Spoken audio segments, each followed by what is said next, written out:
Henri Corbin, L'homme et son ange, chapitre 1, troisième point, le symbolisme alchimique. Il nous faut maintenant condenser en quelques mots un premier enseignement qu'il nous est possible d'en tirer. La fin du récit de l'exil nous pose la question de ce que j'appellerais une angélologie fondamentale, en tant que celle-ci révèle une ordination de l'être dans laquelle est à retrouver la structure intégrale d'un existant humain. Deux phases de nos remarques nous ont principalement signalé la voie souvent devant notre enquête, celle référente à la gnose ismaélienne et celle référente au symbolisme alchimique. Les premières nous montreront leur importance dans la suite, les secondes sont à retenir dès maintenant. Dès le prélude, une curieuse observation s'impose. Les termes dans lesquels est rédigé le mystérieux billet que la huppe transmet du pays de Saba concordent presque littéralement avec l'invitation que la pierre des sages adresse au philosophe dans le livre des 12 chapitres attribué à Ostanès, le mage perse. Nous citons : « Cette pierre vous interpelle et vous ne l'entendez point. Elle vous appelle et vous ne lui répondez pas. Ô merveille, quelle surdité bouche vos oreilles, quelle extase étouffe vos cœurs. » Fin de citation. Ayant perçu cette résonance, nous nous demanderons, l'alchimie serait-elle une interprétation du récit de l'exil occidental parmi d'autres interprétations possibles, ou bien au contraire, l'horizon de l'œuvre alchimique ne serait-il pas d'une compréhension telle que plutôt le récit de l'exil s'offrit comme une formulation particulière de son symbolisme ? Si nous optons pour la seconde alternative, c'est en engageant la recherche à la lumière des résultats si féconds que nous devons aux analyses de Jung. C'est également en présupposant la phénoménologie que requiert au préalable toute enquête. Savoir à quelles conditions un phénomène s'épiphanise, quelle chose le sujet se montre à lui-même et comment il se la montre, en suivant l'indication que donne le verbe rigoureusement pris à la voix moyenne. Or, la materia prima sur laquelle travaillent les alchimistes n'est pas une matière chimiquement constatable, ni même un processus pensable en termes de chimie moderne.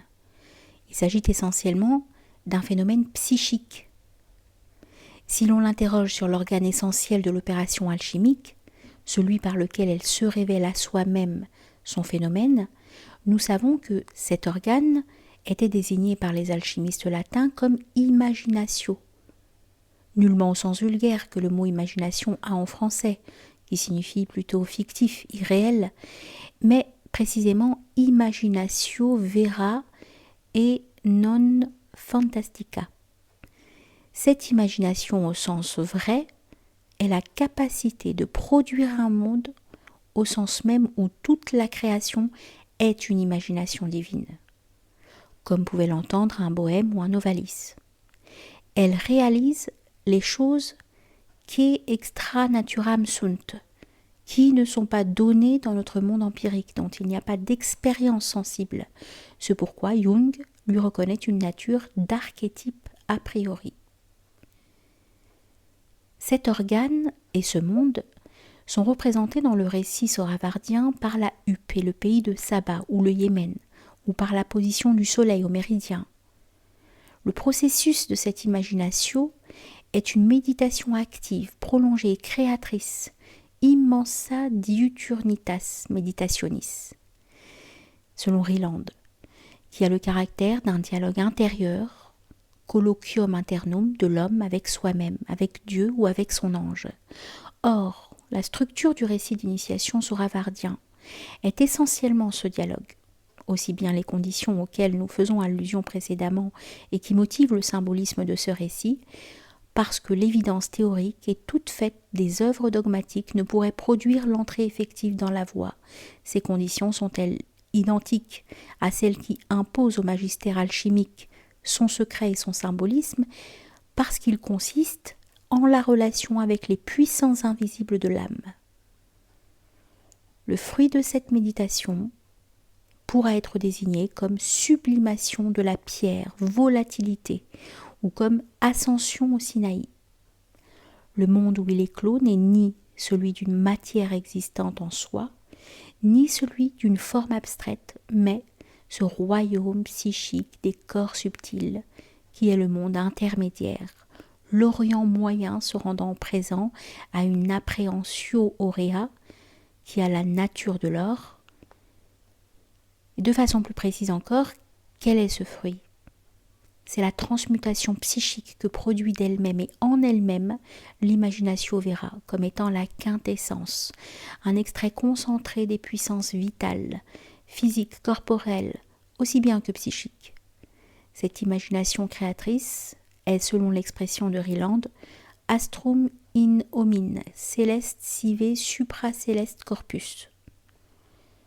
Ce dernier terme formule le mystère ultime de l'œuvre alchimique.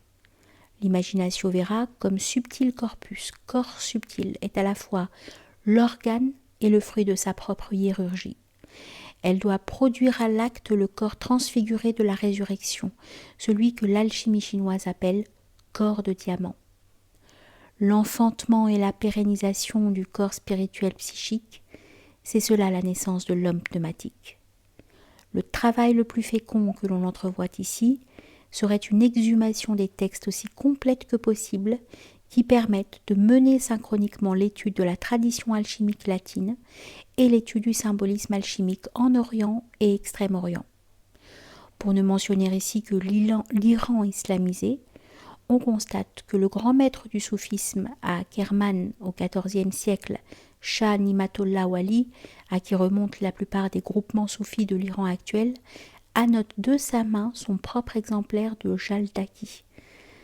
Aux confins du XVIIIe et du XIXe siècle, les maîtres de la renaissance du soufisme iranien, Nour Ali Shah et Mozaffar Ali Shah, expriment à leur tour en notations alchimiques les phrases du mystère de l'union mystique. Dans la gnose shaïri, l'alchimie, comme physique de la résurrection, a également un rôle prépondérant. Il y a donc comme une tradition iranienne persistante depuis l'époque où l'alchimiste Zosime affirmait que le secret fondamental de l'alchimie était identique au mystère le plus caché de la religion de Mitra. Dans le chiisme iranien, la tradition s'enchaîne au rôle initiateur du 6e imam, Ja'far as-Siddiq, tel du moins que l'institue le corpus des œuvres de Jabir. Or, parmi la masse des matériaux alchimiques arabes et persans encore inédits, je découvris récemment un traité attribué au célèbre mystique El-Hallaj, traité très abscon heureusement suivi d'un commentaire attribué à Razali et intitulé « Dévoilement des mystères des paillettes d'or ». Les deux attributions sont très douteuses. Elles ne changent rien au contenu des textes et c'est cela qui nous importe ici. En effet, dans la première partie de l'opuscule et dans le même ordre de séquence, figurent certains des symboles du récit de l'exil occidental. En sa seconde partie, le traité établit un synchronisme décisif entre la transmutation de la pierre et l'angélomorphose ou déification de l'homme, la réciprocité du mystère de l'anthropos et du mystère de l'alchimie. Par un procédé de hikayet, une exégèse tropologique au présent comme dans le récit de l'exil, on apprend comment la pierre mystique est séparée de la terre impure qui est le fils de Noé englouti par le déluge. Ensuite, la succession classique des épisodes de l'œuvre alchimique, la nigrification, albification, rubification, nigredo, albédo, rubédo, reproduisant l'ordre même du récit sauravardien, figure, après la lacération du vaisseau, comme le passage par l'île de Gog et de Magog, et comme le travail des génies avec le feu, travail simulé par un rappel du même verset coranique qu'invoque l'épisode correspondant du récit de l'exil, jusqu'à ce que s'accomplisse la promesse de ton Seigneur. Et c'est bien de part et d'autre le même enfantement du corps de la résurrection. Sohravardi s'assimilait au présent l'état d'un Alexandre mystique. Ici, c'est le corps ainsi traité par le magistère qui est appelé Dhul Qarnayn, qui a 2 cornes, ou 2 pointes, ou 2 tresses, dont l'une est la blancheur et l'autre la rougeur, élixir lunaire et élixir solaire, le masculin, féminin, rebis des alchimistes latins. Et notre texte ajoute « Lorsque tu sais cela d'authentique science, tu connais la résurrection des morts. » Pour atteindre ce but, 4 montagnes sont à gravir. La montagne de Qaf, la mythique montagne enveloppante, la pierre, celle de Sad et de Nun, 2 lettres arabes correspondant aux éléments, et finalement la montagne du Sinaï qui est au centre. D'autres correspondants seraient encore à retenir, telle l'idéologie yéménite, le pays de la reine de Saba comme terre sacro-sainte où grandit le germe du corps subtil de la résurrection. Un épisode frappant du récit de l'exil nous retient enfin. Le dialogue avec le poisson qui habite en la source de vie. Jung, analysant la sourate 18, a démêlé avec clairvoyance les implications de cet épisode du voyage de Moïse où le serviteur laisse échapper le poisson qui alors reprend vie en plongeant de nouveau dans son élément. Le poisson s'identifierait au mystérieux Khadir et finalement au soi suprapersonnel de Moïse lui-même. C'est le Filius Philosophorum, le régénéré éveillé à une vie nouvelle par son immersion dans l'eau de la vie, l'aqua permanens. Il est significatif que cette identification se trouve comme confirmée par Sohrawardi lui-même en fin de son épître de l'archange empourpré. Au pèlerin mystique qui s'inquiète de savoir comment il franchira la montagne de Qaf, puis la région des ténèbres afin de parvenir à la source, l'ange répond « Quiconque se baigne à cette source, jamais plus ne sera souillé. Celui qui a trouvé les significations de la vraie réalité, celui-là est arrivé à cette source. Lorsqu'il en émerge, il a atteint l'aptitude comme la goutte de baume que tu distilles dans le creux de ta main face au soleil, transpasse finalement jusqu'au revers. Si tu es Khadir, à travers la montagne de Qaf sans peine tu peux passer. » Fin de citation. De la seconde partie du traité alchimique pseudo-hallagien, nous ne retiendrons ici que le fondement ontologique. Il n'y a qu'un seul et même mystère, celui de l'anthropos, en ce sens que le monde humano-divin, depuis le sommet de l'unitude divine jusqu'aux éléments individualisés, symbolise en chacune de ces phases avec le monde alchimique de la pierre. Il y a un anthropos mineur et un anthropos majeur, Insaniyat Soghra et Insaniyat Kubra.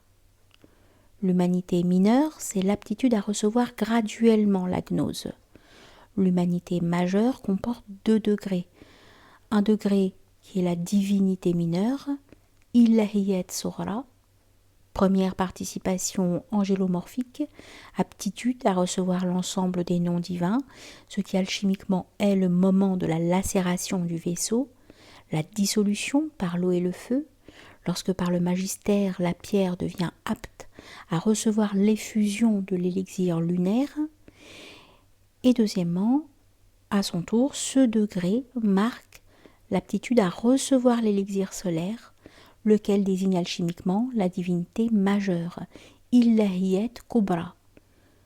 Alors sont ouverts au double Adam tous les trésors hiérosophiques et hiérurgiques, les trésors de la lumière des lumières, car l'élixir lunaire est lumière et l'élixir solaire est lumière de la lumière.